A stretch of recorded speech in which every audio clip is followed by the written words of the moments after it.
We begin here in France, where garbage collectors, train drivers and teachers are among the many walking off the job today. A national strike marking their anger over government plans to increase France's retirement age from 62 to 64. We're seeing live images there of a mass rally here in the centre of Paris, making its way through the city streets.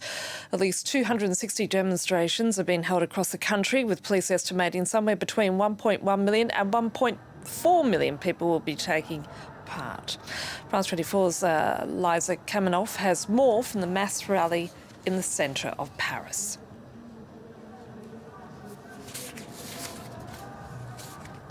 Sèvres-Babylon in central Paris, where the 6th nationwide protests against the government's pension reform are about to set off. Now, behind me in the distance, you can see the balloons of the 8 major trade unions floating, ready to go, and they're joined today by 5 youth organisations who have been waving their banners too.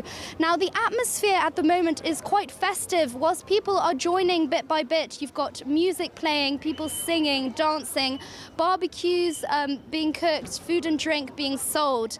And today, the turnout is expected to be as high, even higher perhaps, than the January 31st protests, where police are thinking 1.1 to 1.4 million protesters are expected across the country, of which 60,000 to 90,000 are expected in Paris alone.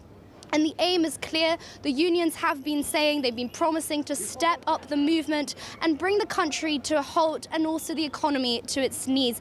And you can see that with the people who are gathering here today. It's not just the energy sector people, it's not just the rail workers. Today they are joined by the teachers, the pharmacists, the garbage collectors, the aeronautics sector and the metal sector. So it just shows how many people have heeded the call to come together a 6th time and take to the streets. And there will be other demonstrations like these happening across the country in over 320 locations, notably in cities like Bordeaux, Lille, Lyon and Marseille. Liza Kaminov reporting there from Sèvres-Babylon in the centre of the city.